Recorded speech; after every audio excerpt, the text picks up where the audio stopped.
All right, just to let folks know, this meeting will be recorded in accordance with the Open Meetings Act. By remaining on the call, if you agree and consent to being recorded for this purpose. And with that, I'll take it over to Martin to convene the meeting and get us rolling. Good afternoon, everyone. Thank you for joining us this afternoon. Busy day, busy week. I don't think anyone's going to disagree with that. So we will move through today's agenda. Harrison took my recording disclaimer. I appreciate that, Harrison. Thank you. Before we'll jump into business, we will ask everyone if they've reviewed the minutes from the committee meeting in May. And if there aren't any changes or updates, I'm going to ask for a motion to approve the minutes. So moved. As far as voting members, we are okay. Yep. Can we get a second? Second. Perfect.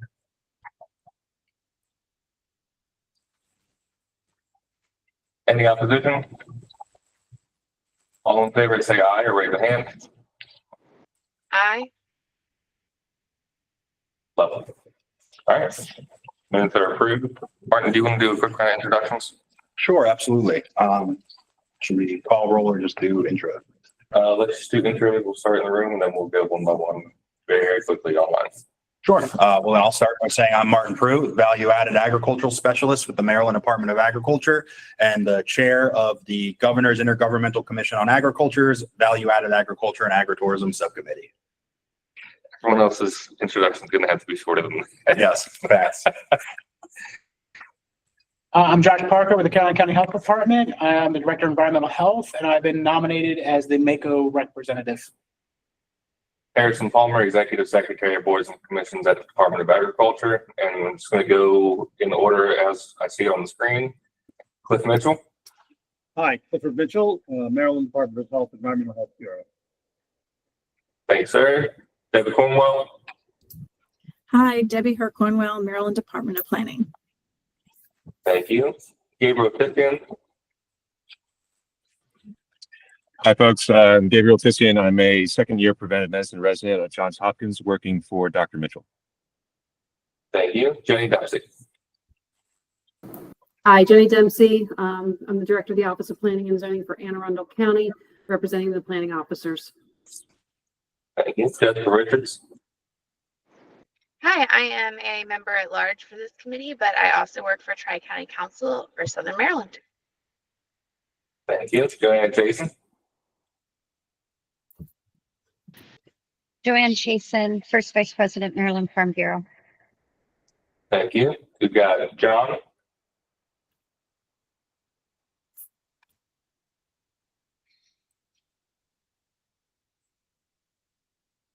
John, can you hear us? Jonathan Cribbs. I'm a reporter at the American Farm Publications. Thank you. Kelly Dudek. Hi, all. Kelly Dudek, Cultivate and Craft, representing value-added agriculture, craft alcohol manufacturing, and agritourism. Thank you, Kelly. Les Knapp. Hi, everyone. Les Knapp, Assistant Director for the Water and Science Administration at MDE and guest presenter for today. Thank you. Lily Wagner.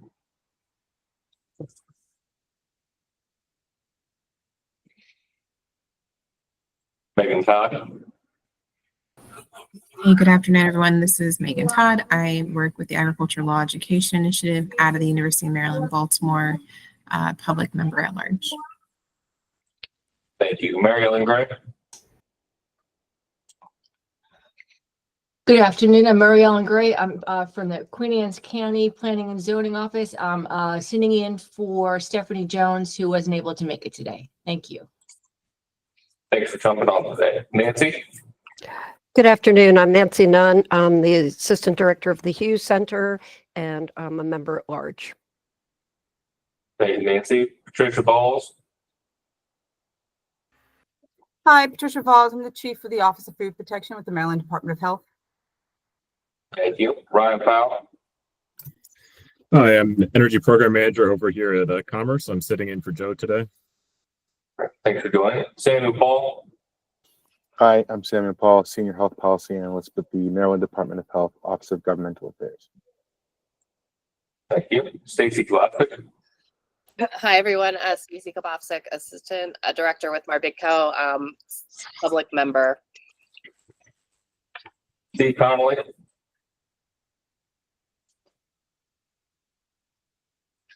And Steve McHenry. Good afternoon, everyone. Steve McHenry, Executive Director, Marbitco. Thank y'all. Martin, back to you. We'll hold the presentation. If you don't mind. So again, thank you.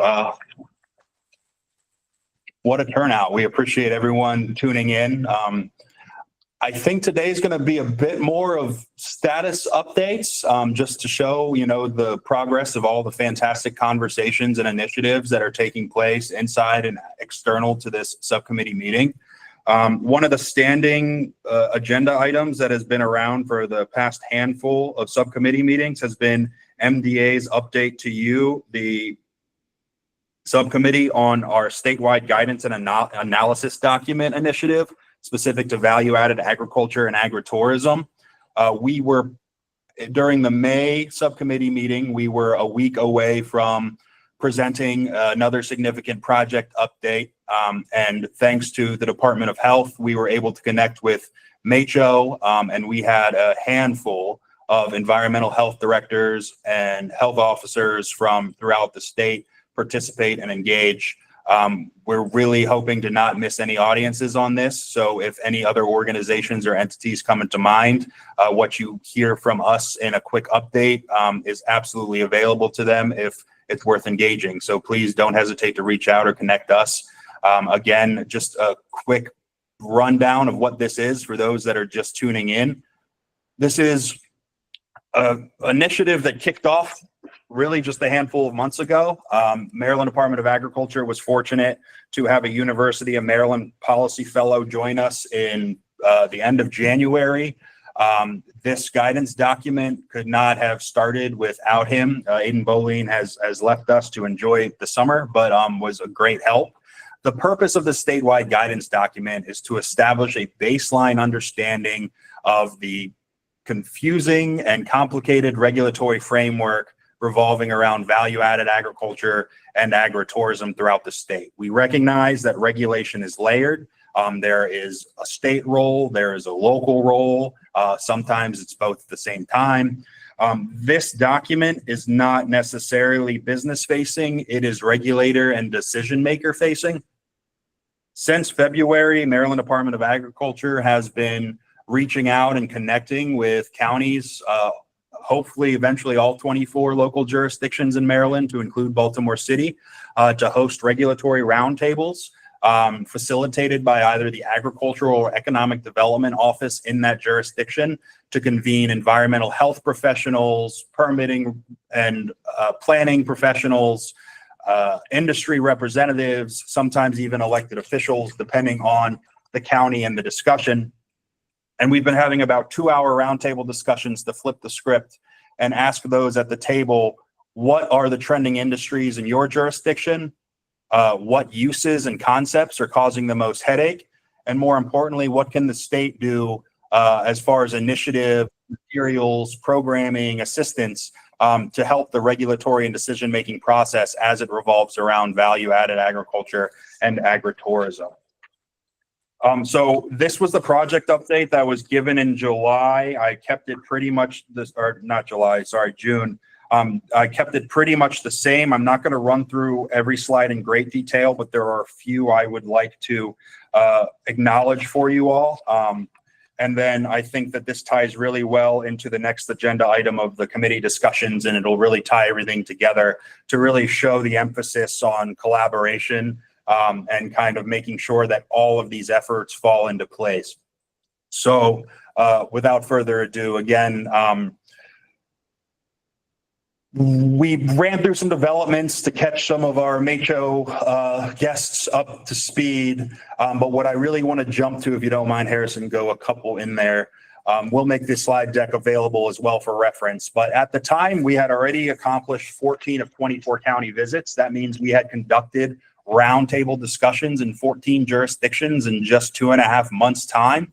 I think by next week, we will have 18 of 24 visits completed, with a few more planned. We absolutely would really like to hit all 24. September is coming rather quickly, but optimistic that we can connect and have these conversations and discussions. Although this document is going to be very broad and philosophical in nature, the individual perspectives from county to county have been invaluable. And we've also been offering the opportunity for follow-up. Some of our visits were back in February and March, and if things have changed or there's current events that need to be talked through, we welcome the opportunity to learn a bit more. So what I wanted to highlight is since I presented an update to the subcommittee, the outline has been a bit more fine-tuned. And so we have added a few sections to this document as it's getting drafted. But most importantly, we have honed in on what we believe are the core challenges and opportunities identified through this outreach and engagement with the industry over the past year. So really quickly, we'll jump through the regulatory framework, but this is what the document is how it's going to be laid out. Obviously, it's a guidance and analysis document. Guidance can be tricky when something is so convoluted, and all we're asking as regulators and service providers is a bit more clarity.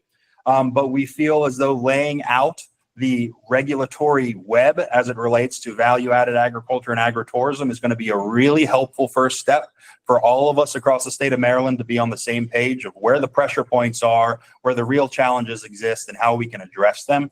So next slide, please. So again, the regulatory framework, just so you know, this is kind of how we're laying out the guidance side of the document.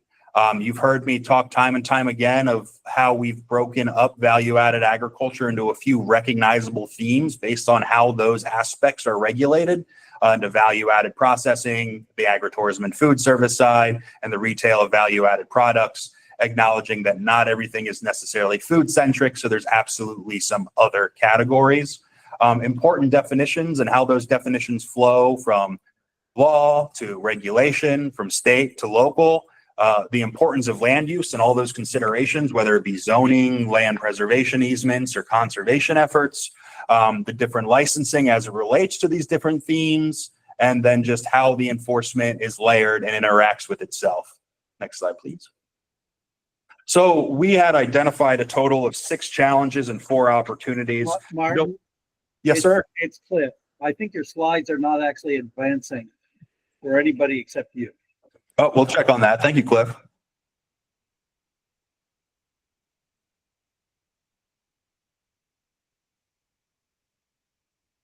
Yep, that's better.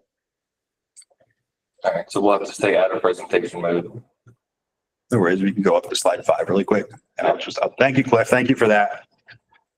Don't like getting too far along and having to play catch up. So this is perfect.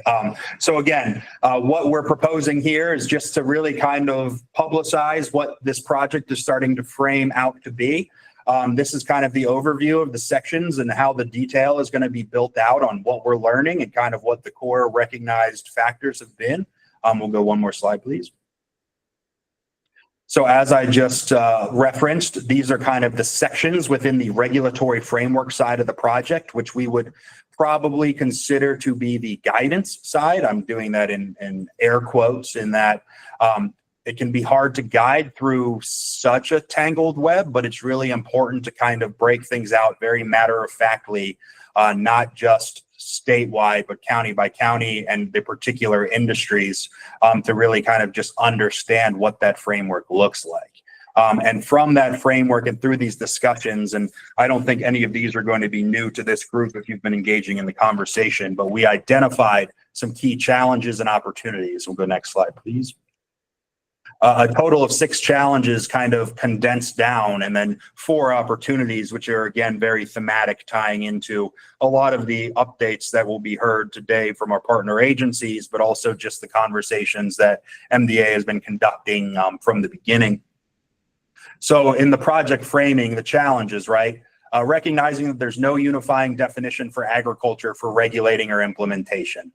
There's a land use definition in the land use article at the state level for agritourism. Agritourism is defined as something that can happen on the farm, but there's not necessarily a core definition of farm for reference. So depending on the type of regulation, the licensing, the locale, it can be difficult. There's no North Star definition of what a farm is and what a farm needs to be for agritourism to be welcomed and successful.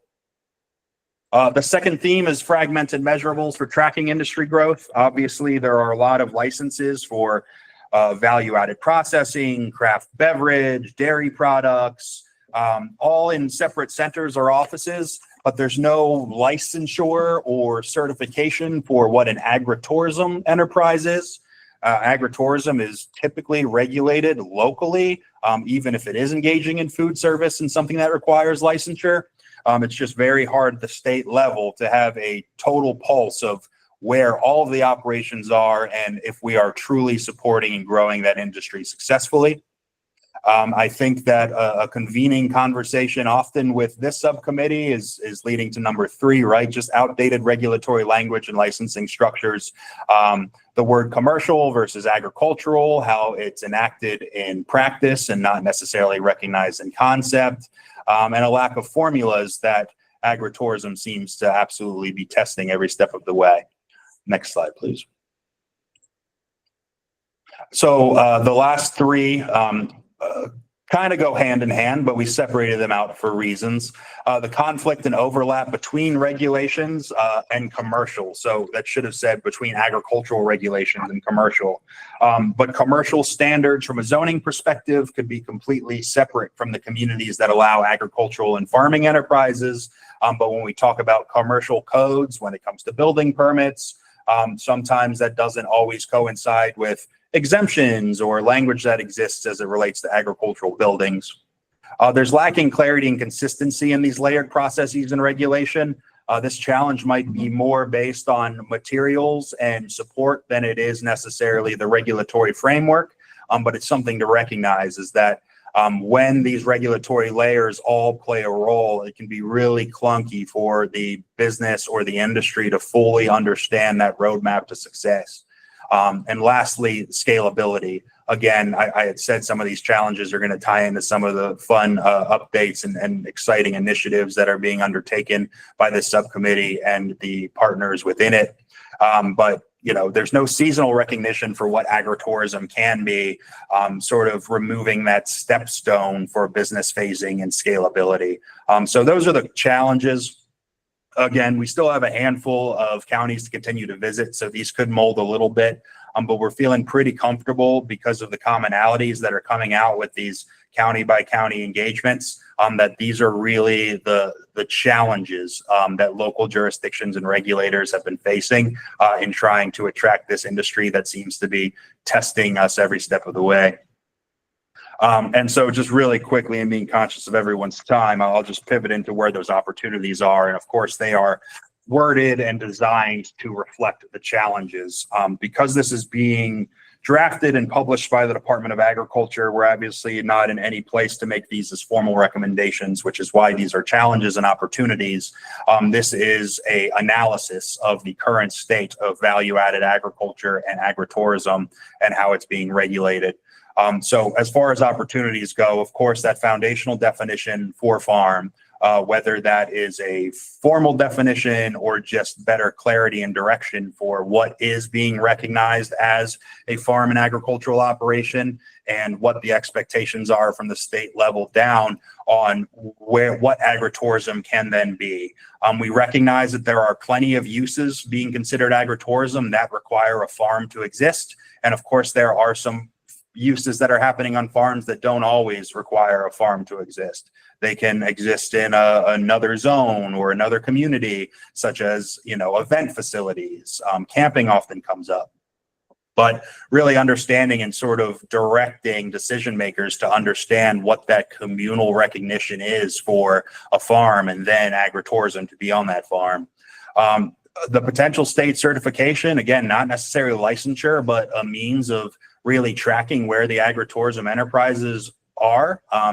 and having a way to kind of designate them, and that when, programming and initiatives are established to support and encourage the growth of agritourism, there's a way of checking that box that they do meet the standards, and, there's not so much background check that have to happen, and we can move processes along.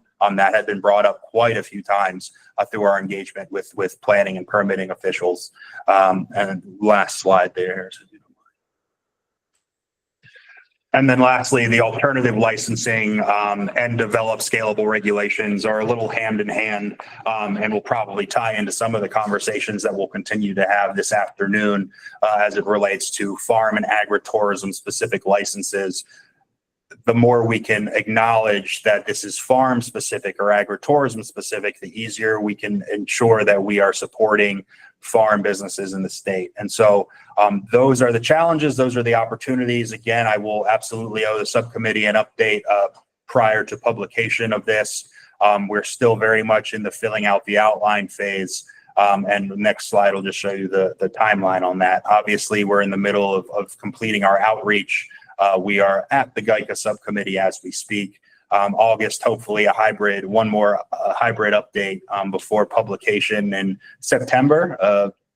I might now push myself to late September, but it will be published in September in time for not only some of these legislative cycles, but also the season of presentations, winter conferences, industry summits, following up with counties, assisting them with maybe any of their initiatives that they want some support on.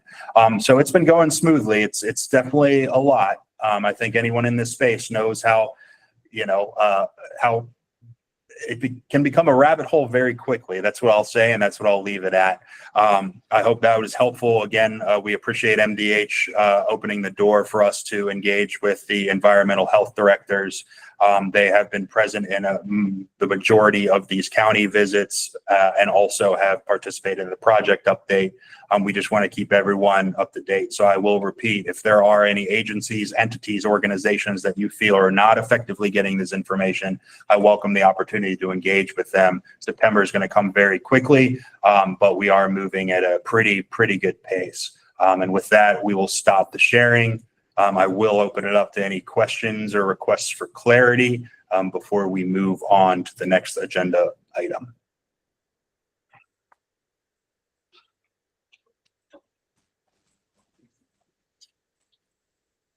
Anything in the chat? Just the slide deck isn't advancing. And we will absolutely share the slide deck. Again, this is very similar to the project update, but that project update was significant in that those challenges and opportunities were presented for the first time. We think we're really getting a good understanding of how the guidance/analysis is going to lay out. In our conversations in these subcommittees and across agencies, obviously there is a lot of analysis going on, but we can only guide businesses and regulators and service providers through law as it exists today. So it is certainly a twofold document, and the process has been fantastic. And we really appreciate everyone's engagement and enthusiasm as it relates to this project. Last chance for questions or points of clarity. Just to add very briefly, in the presentation, you referenced the definition of agriculture, definition of farm a couple of times as a recurring challenge. You would have put a very quick plug into the Brinsfield interns with Nancy Nunn and Megan Todd through ALI and here at Hughes, but they put together an analysis of where agriculture is defined, how agriculture and agriculturally related terms are currently defined in Maryland COMAR, to help the Ag Commission really understand what exists, as you mentioned, how regulation exists today. And as the commission is going to be looking at defining agriculture within the next couple of months, and sort of providing that North Star for general industry terms, we're hopeful that that's going to be a guiding light as we start having some of those further conversations about, what is agriculture as a whole, then what does a farm become, and what does a farm stay in those further definitions. So thank you to the Renfield interns and to Nancy and Megan for so graciously engaging in that project over time. So we're finally got those results in and got connected with them this week, but really looking forward to taking a deep dive into that with the commission. So more to come. Debbie, got your hand up? Yeah, just a quick question. It's great that you've been able to get those many roundtables at the local jurisdictions. Are you sharing a draft document with the, those participants, or will there be a draft that before you go to final? Just wondering if you're looking for perspectives on that. Yes, absolutely. And thank you, Debbie. I think we asked for folks to be willing and ready last subcommittee meeting. I'm absolutely going to be looking for some stakeholder input. Again, I will say this document is going to be broad intentionally. We don't want to get too specific on what county is doing what and bog down to where the details have to be so fine-combed. This is a lot of kind of reactionary and broad concept based on the interactions, but yes, and through the project update, engaging with the ag and economic development specialists, as well as the environmental health specialists, absolutely, there's going to be an opportunity. I know that falls on my lap to get a draft complete in time to get the appropriate feedback, but especially with those whose resources we are referencing, of course, in past committee meetings, we've referenced the zoning matrix, also a Russell Brinsfield project of previous years, University of Maryland, Eastern Shores Agritourism, on and on. So yes, the formal August update will hopefully have some kind of watermark draft file that we can kind of start talking through a little bit in more detail.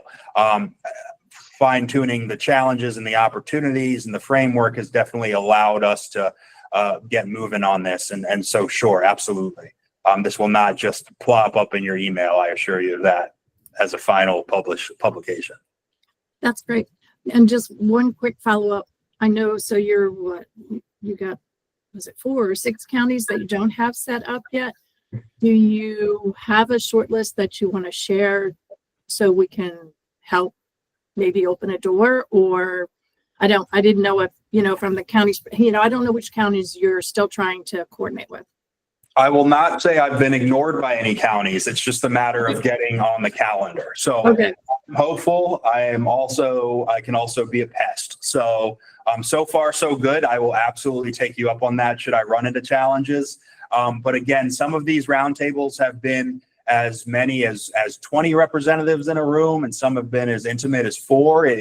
Really leaving it up to the representatives of that jurisdiction in economic and agricultural development has been really great, because the conversations have really been molded around the needs and the experiences of that community. And it's really kind of helped us see, first of all, where the commonalities are, really what is truly genuinely a theme across all counties. And then, where are the benchmarks and who thinks they have it figured out and who needs some more resources. It's been a really good experience, but yes, I am hopeful to hit all 24.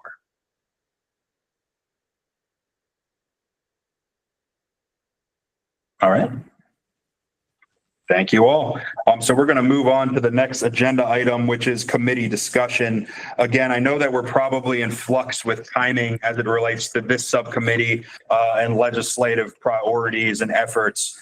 So this can be as broad and only updates that we can provide at this time, but going to turn it over, I think, to my colleagues at the Department of Health first, if they don't mind. I combine chemical toilets and on-farm food service into the same category because they do go hand in hand. And I know some processes are a bit further along than others. So Dr. Mitchell and team, whatever you feel that you could potentially update in that regard, we welcome it.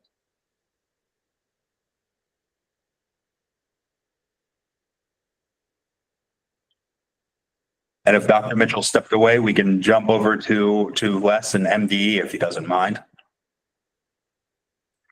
I can also speak on food. That was on the list as well. Pat was on. Pat, can I put you on the spot? I didn't see you hiding down there.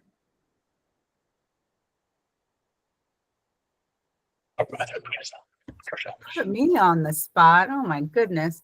Yeah, I think Cliff stepped away. I'd rather he talk. Yeah, well, we got my notes in front of me.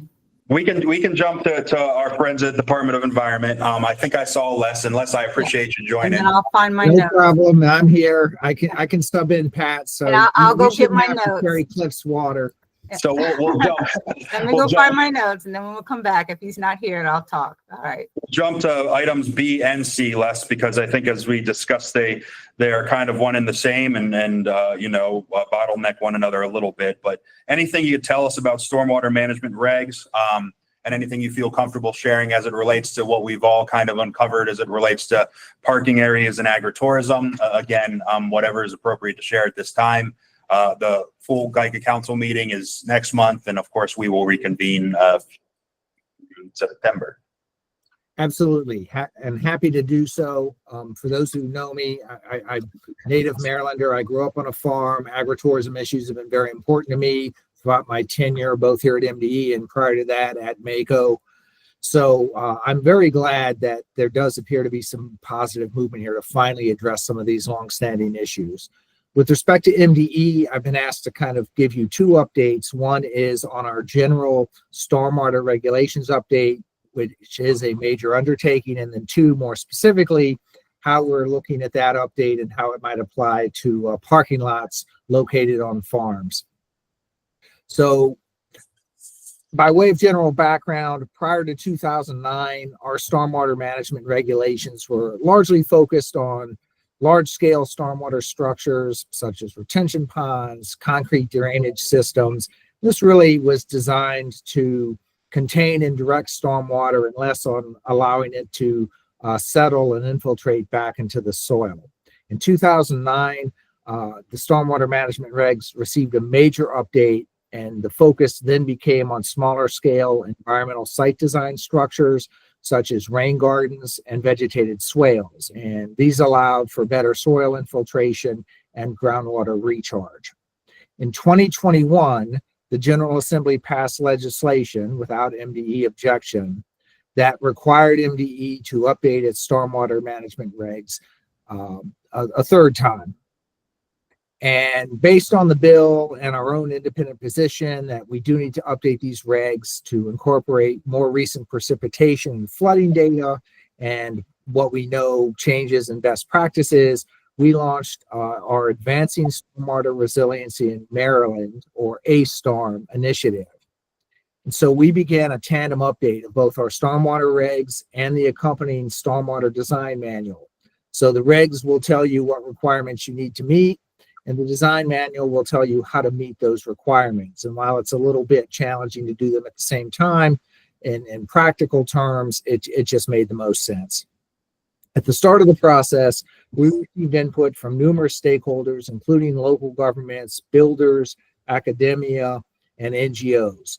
We also established several technical groups to receive more specialized and scientific feedback. We do plan to issue an advance notice of proposed rulemaking in the Maryland Register on September 22nd. This will allow for public review and comment of the proposed regulations and design manual. We anticipate the public comment period running for 90 days, and we do intend to hold a public hearing as well during that time. During the 2026 session, we plan on reviewing any received public comments and preparing responses. And then as soon as session ends, we want to propose a final rulemaking in April of 2026.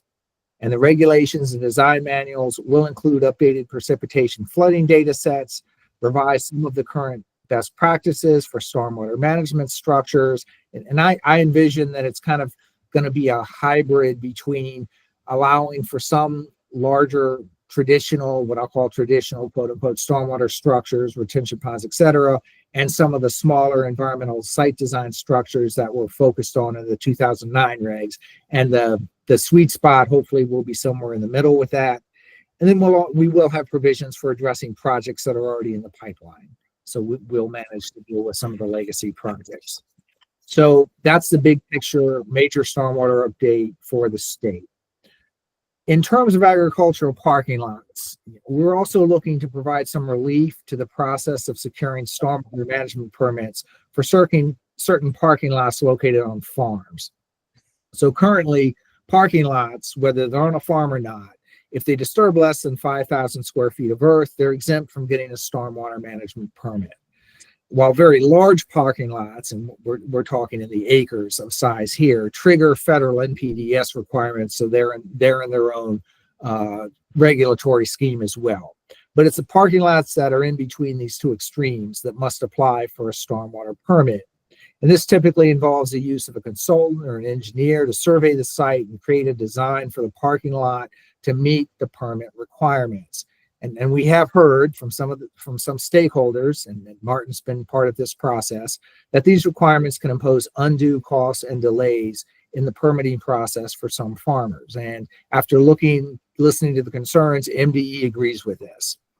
So what we're planning to do is, once the stormwater regulations are adopted in 2026, assuming they're adopted and everything goes according to plan, we then plan to create a standard plan for parking lots located on farms that are used for agricultural purposes. So these standard plans exist for several types of construction, and they're essentially templates that a stormwater permit applicant can follow to comply with the permit requirements. And an applicant who follows the standard plan typically does not have to submit an individualized design, and this will save the applicant both time and money, and it also makes the review process from our side a lot easier. So we believe the standard plan for ag parking lots is really an appropriate long-term solution to the concerns we've heard about. All of our standard plans must be updated once the new stormwater regs are adopted. And as part of that process next year, we will work on a new standard plan for ag parking lots. The plan creation must be done through regulations, so there will be ample opportunity both for stakeholder and public feedback. And I'm certain we can commit to working with GICA or the department or any other stakeholders up front a little bit to involve you early on in that process. Finally, I'll note there is a specific enforcement issue with respect to stormwater requirements for ag parking lots in one jurisdiction. Luis Cardona from Commerce, Martin, and some other stakeholders are working with us. We're trying to find a shorter term solution to that. So we are looking at proposed using some of the soil conservation guidelines for parking of heavy farm equipment. I'm not sure, honestly, that's in review. I'm not sure if that's going to get to where we need to get with respect to stormwater protections, but we're considering it. And we're also looking at, if that's not the case, how can we maybe, are there some interpretation issues that we can work with that one jurisdiction to get them out of their current enforcement challenge with that. So that's a short-term issue we're trying to deal with so we can get to next year and have this long-term and what I think is a permanent solution to ag parking lots. That's what I got, Martin. Thanks, Les. Really appreciate that. Really laid that out. And for everyone's reference, this parking area concern is only a handful of months old. And so getting this update on the stormwater management and the intent of how this could all kind of move forward within a calendar year to check that box is really great. So Les, thank you. Thank you for your support and thank you for that update.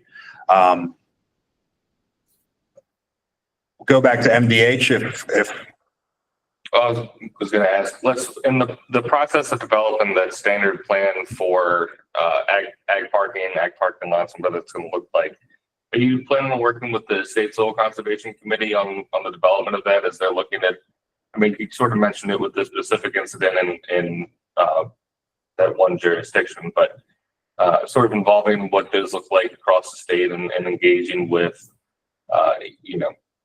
SSCC, is they're pretty intimately familiar with the current design standards and what most farmers are looking to apply. Yes. Thank you. I know Hans was not able to make it on the call. They actually had an SSCC meeting today in Salisbury. But that'll be great to relay back to him and looking forward to seeing what that can look like. Absolutely. And yeah, before we move on, any questions for Les for those updates or points of clarity?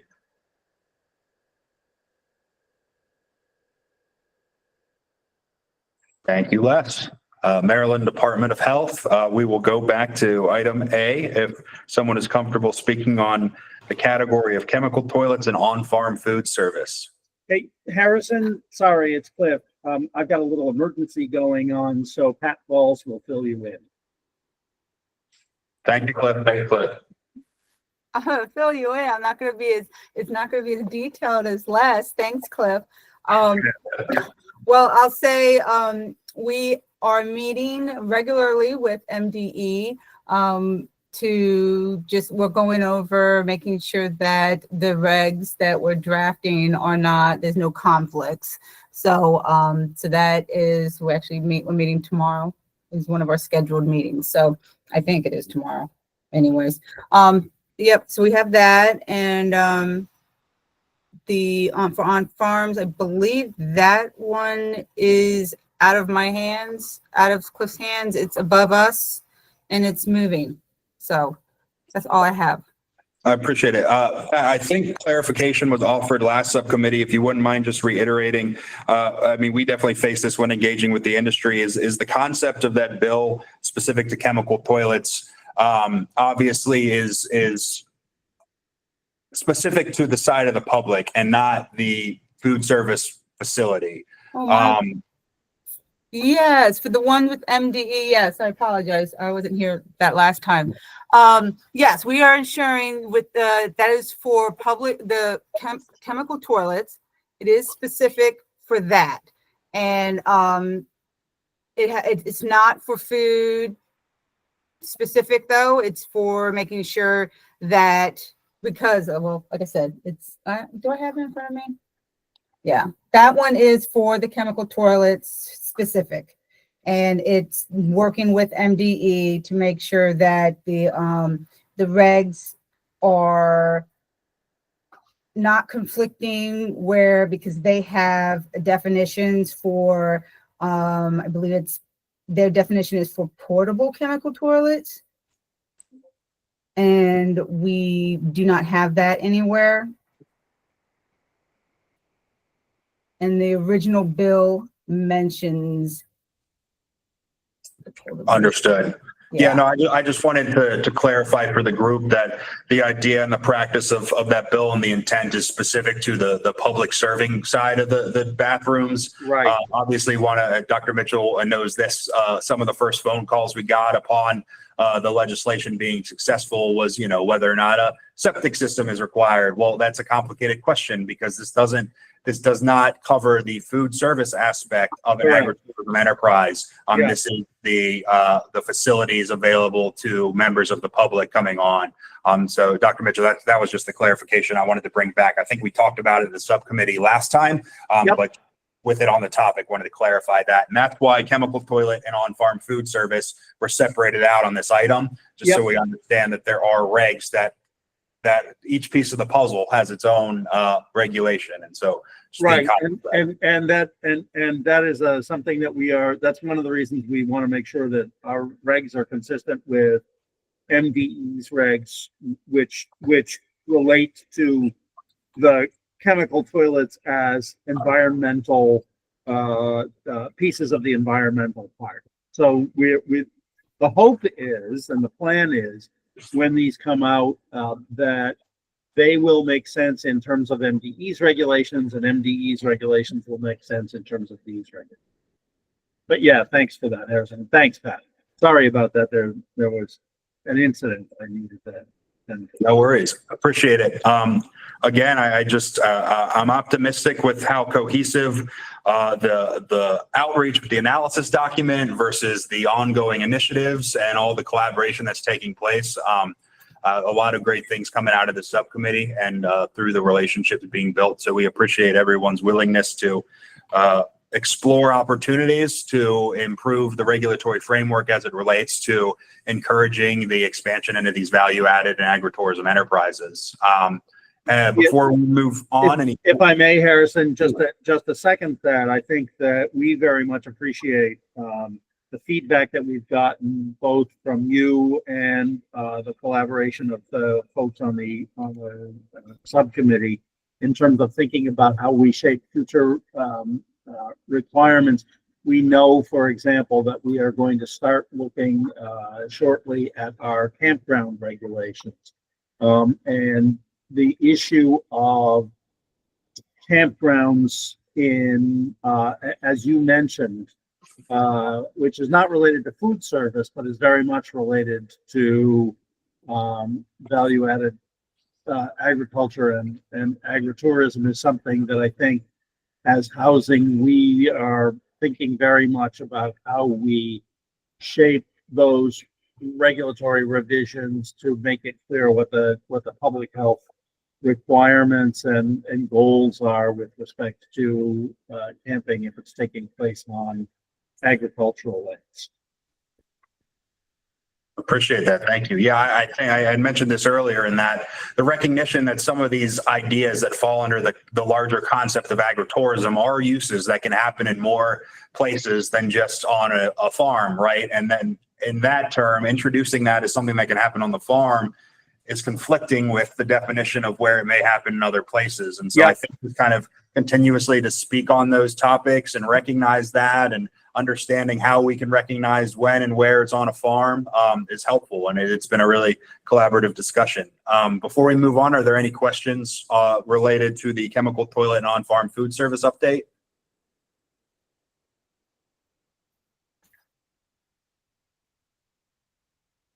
Hearing none.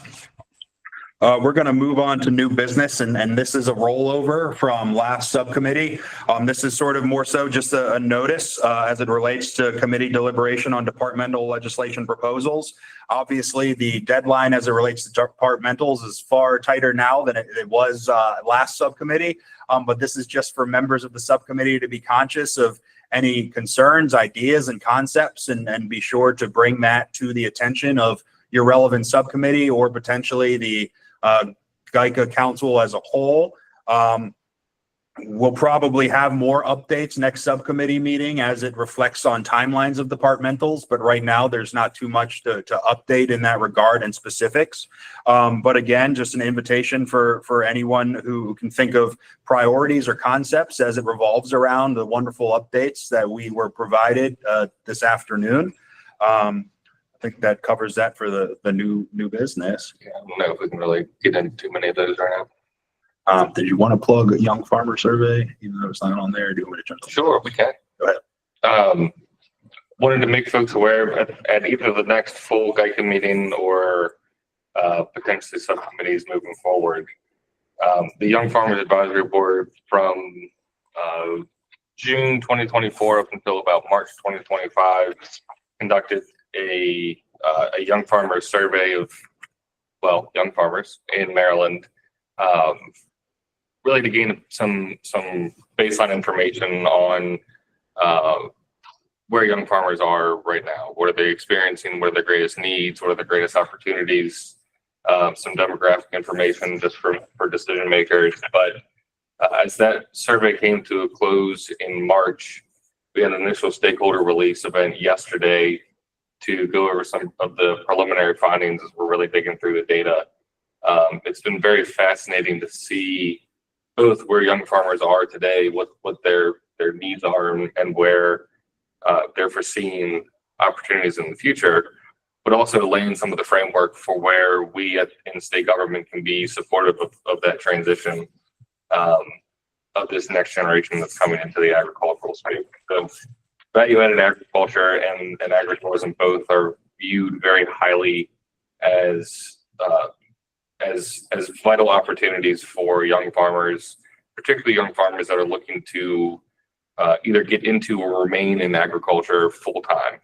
That the value of value-added products, the value of incorporating agritourism, particularly into transitioning from commodity grain operations throughout generations, is an immense opportunity to preserve agriculture in the state, even if it is just used to supplement the remainder of the income of the farm by having, incidental farm stays or processing your products into something that's a bit more valuable and desired by Marylanders. So excited to release that data as we look into the next the next GICA meetings to see intergovernmentally what we can be doing to be supportive of those needs.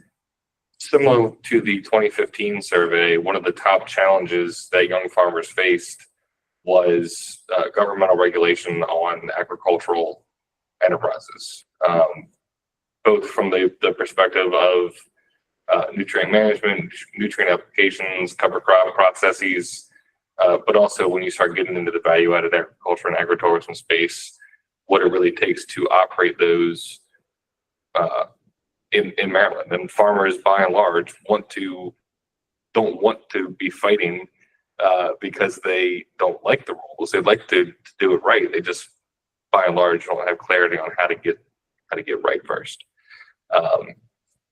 So excited to explore some of those opportunities. Like I said, that full data release will come in the coming GICA meetings and a full presentation. But with that, there will be several recommendations, both from the Ag Commission as they digest that data and come up with proposals to the department, but also from stakeholders as we look forward to another exciting session that's going to be here before we know it, and some further proposals to come out of that. So just wanted to give a quick plug for that data that's going to come soon, and we're pretty excited about it.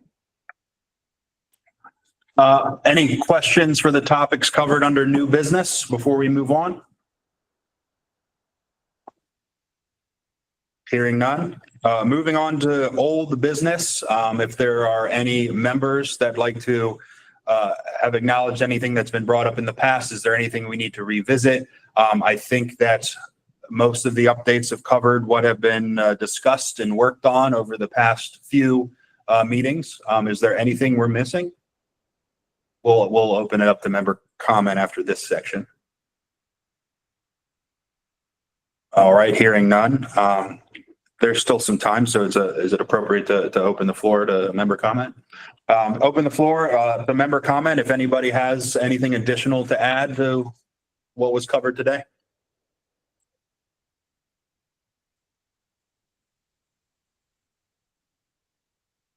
Hearing none.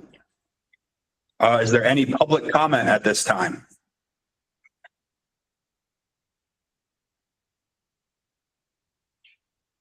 Also here. I'll make one comment. Sure. Since this is my first meeting, and speaking on what Cliff said about the stormwater, coming from my position in local health, if you're looking at, actually, I'm sorry, Cliff, I meant Les's on the stormwater. If there's an exemption for farming and they're making a template for farmers, we're going to hear a lot on the local level, like, why doesn't it apply to everybody else? These templates, if you're going to make templates for something that's for a government permit application process, as soon as you hear, well, you have to do it, but the farmer doesn't because the farmer has something different, it's gonna cause an uproar. So if you're gonna make a template for something along that lines, locally, the regulators will need at least something to say, like, why? Because we're gonna get the question, why do they get the easy out and we have to do all this work? So that's my comment. Received, and yes, we'll talk about it next year. There'll be a lot of discussion around this. And that absolutely has been a common theme in the county outreach, and Caroline County hasn't been on the list yet, but they're in the coming weeks. So you came, but we weren't invited, but you're coming back from what I understand. Because you talked to. We did a tour. We didn't do a roundtable discussion. Okay. We didn't do a roundtable discussion with regulators yet, and that's coming. But that comes up a lot, and we understand that. Obviously, in working with our regulatory partners, the Department of Agriculture recognizes the importance for upholding public health and safety and environmental stewardship. We also come at it from the angle of business growth and nurturing these farms and agricultural enterprises to keep farms. So it's a healthy balance. But yes, as far as making exceptions specific to one individual definition can be tricky.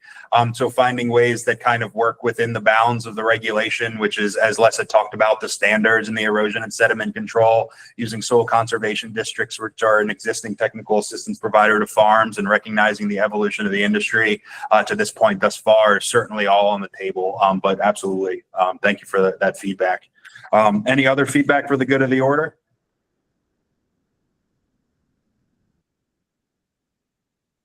Hearing none.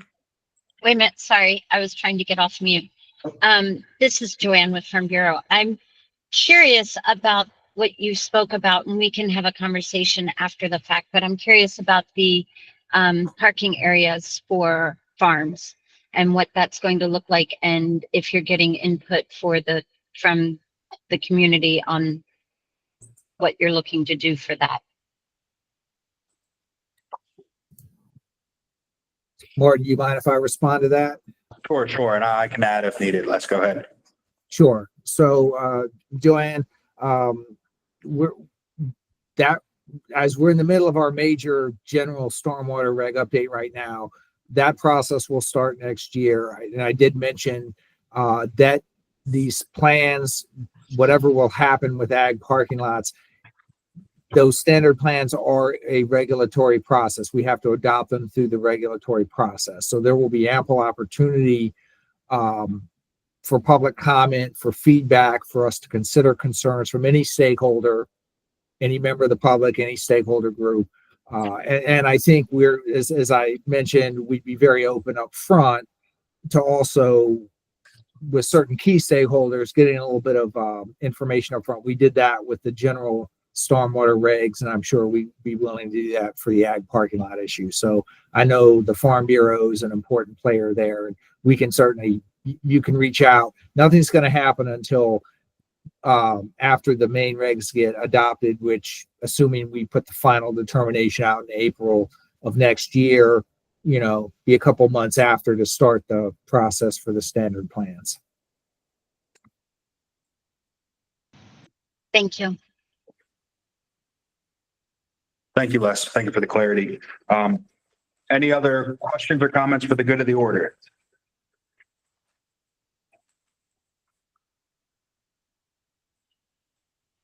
With that, I think we'll be able to return 30 minutes to everyone's day, and I will ask for a motion to adjourn the meeting.